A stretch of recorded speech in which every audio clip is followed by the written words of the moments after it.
that Julian Assange has basically been allowed to do a plea deal with the American government. He didn't trust them enough to go all the way to America, so he did it around the corner. Who is Julian Assange, by the way, for those of you that, I don't know, been living under a rock, or maybe, who knows, maybe you just started following politics and you're 18 years old right now. The CIA were quite exposed, and a number of intelligence agencies were exposed from the WikiLeaks, which is an organization Julian Assange runs. He released 500,000 US cables showing very confidential documents from the US and showing exactly what America was doing in the Iraq War, what triggered it, what it actually exposed a lot of military personnel to potential backlash from what was going on. But he also highlighted the fact that in this particular story from the Express, the CIA was actually created by the US, the ISIS rather was created by the US. It was quite interesting because we saw Assange released. He's been actually, again, guys, this is a developing story, which is why I wanted to go live today. This is happening very, very quickly. But essentially what's happened is he's taken this plea deal and he's on his way back to Australia now, to Canberra, to meet with his father, meet with his family, who he hasn't seen in a very long time. But he signed this plea deal. The timing of this is very questionable. Some are saying, like I've heard Tim Pool say, that this is probably happening because they want to basically phase the Biden administration. Don't think they're actually going to win this upcoming presidential election, which is a big call, and they would much rather tie this up now. And this is what this article actually goes through. They want to bar Julian Assange from getting back into America without permission, and obviously the bureaucrats will manage that, and the CIA and the FBI. But this particular, so he's on his way right now, and will be landing in Canberra in about half an hour. So we're all very eager to see him flying back from Saipan. Stephen, you made the point that, yep, look, Julian, I respect the fact that he's coming here. He better start wearing a suicide-proof vest. The Clintons don't forgive and forget. You've taken a slightly different approach to perhaps the libertarian view that Julian exposed war crimes, and you wrote a very big thread which I didn't include in here. But what are your thoughts on him? Yeah, I mean, I'm not a fan of Julian Assange, and I never have been. Now, when they started dropping a bunch of things about the Clintons and their campaign in around 2016, I became ambivalent about him. That is, I kind of liked him, but at the same time, you see, here's the thing. So the paradigm case of leaking information is the Daniel Ellsberg case of 1971, where Daniel Ellsberg, an American man who was a great American patriot, had joined the army, a brilliant economist, PhD from Harvard, academic, went and worked basically in American intelligence. And his job was to figure out what was going wrong in America in Vietnam. And he basically, with other people, put together 7,000 pages going through every decision the Americans made in Vietnam, showing what they did wrong and how it could go better. And what he found, to his frustration, was that no one was paying any attention to any of this. America was in a war. It was losing men. And so what he did was he leaked that 7,000 pages that he himself carefully put together over years. He leaked it to the media. And the New York Times started going through it and publishing bits of it with editorial comments. If Julian Assange had done something like that, I would feel a lot better about him. But what Julian Assange did was see to it that hundreds of thousands, hundreds and hundreds of thousands, just in 2010, around about 750,000 documents, so goodness knows how many millions of pages, on classified military issues and diplomatic cables were all put out there in the public, things that he hadn't read, because you can't go through and black out names of people in 750,000 documents. He basically just saw to it that it was all put out there for anyone to see, not because he had any deep concerns about America, but because he basically hated America, he hates governments, and people's names were revealed. He didn't check to see, for example, if any informants' names were going to be revealed there. He didn't check to see if the names of any spies were in these documents. He just put it all out there without even reading it. And so I see Julian Assange as a very, very reckless, self-serving man. Now, some good things came out of it, no doubt. But just because some good things come out of something that you do doesn't mean that you did it in the right way and that what you did was the right thing to do. No one would want what Julian Assange did to be the rule. No one would want someone, when they feel that a government is illegitimate, and Julian Assange basically feels that all governments are illegitimate, he's pretty much an anarchist. No one would want people like that just dumping hundreds of thousands of documents out there for anyone to see because they don't believe government should have any secrets. Well, the Associated Press, not a right-wing media corporation, in 2016 they went through many of the WikiLeaks files, found that there were all sorts of very private information in them with names that weren't redacted. Women who had been raped, their names were put out there. A man who was charged with homosexuality in Saudi Arabia, his address, his name, his telephone number was in these documents, unredacted, all out there. What Julian Assange did was very reckless. I think he did the wrong thing, and I'm not a fan of this guy. Right. Craig, what did you think? What do you think? Look, I think that there's been a real turnaround in the public perception of this. Right. Especially if we go back to the start of the Iraq War, I think most of us were supporting of America. We thought America was doing the right thing.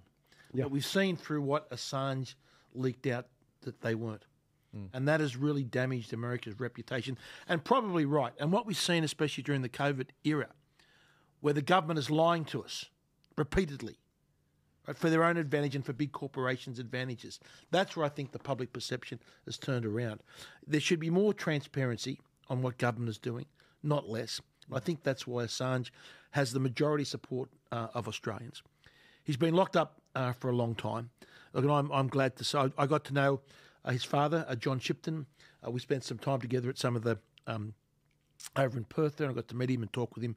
Look, and I'm glad that he's finally home. He would not have been able to get a fair trial, especially what we've seen with what they did to President Trump and are still doing to President Trump. You cannot get a fair trial in the US. So he shouldn't have been extradited to a country where you can't be guaranteed a fair trial. And sadly, that is the state of the American courts at the moment.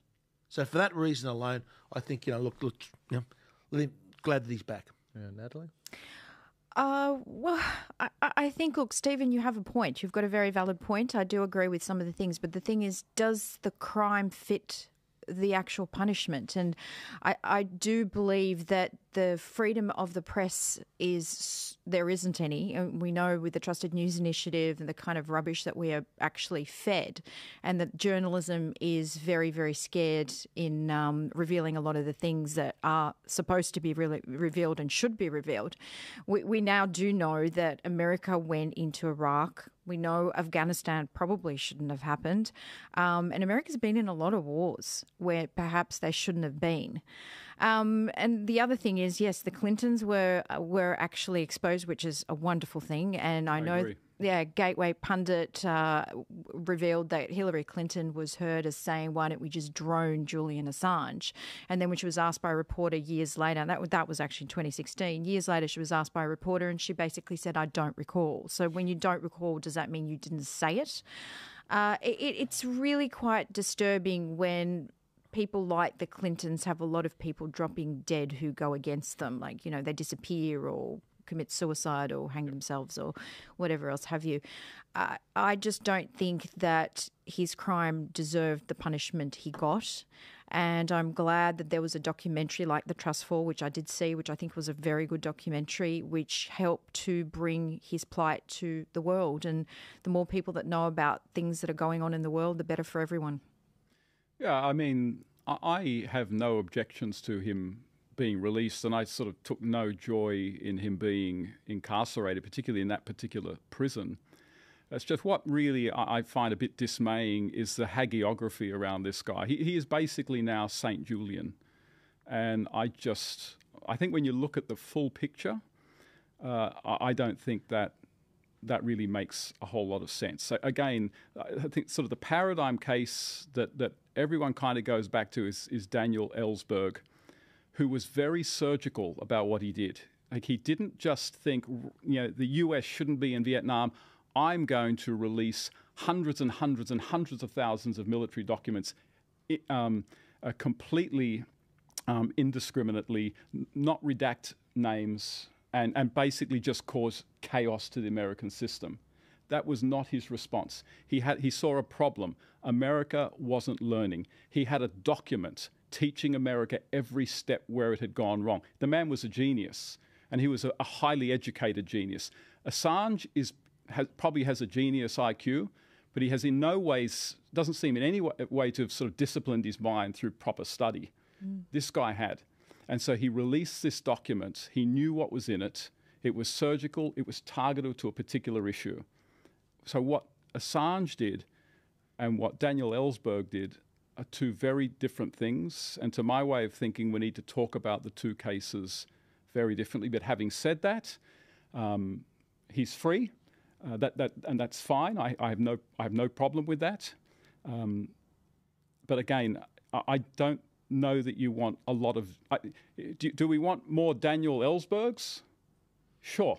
It would have been nice to have a Daniel Ellsberg Absolutely. during COVID. But did you want someone who was so angry at the Australian government during COVID? How would you have felt if they decided, I'm just going to release hundreds of thousands of documents indiscriminately showing people's medical records? Interestingly, neither option worked to teach any government anything.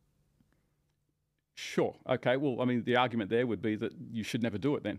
Oh, no. That would be the. I'm not making that as an argument. I just think that when you've got a government, it didn't matter who released what. The governments aren't paying attention. Well, Craig did make a good point that, and I think he's absolutely right.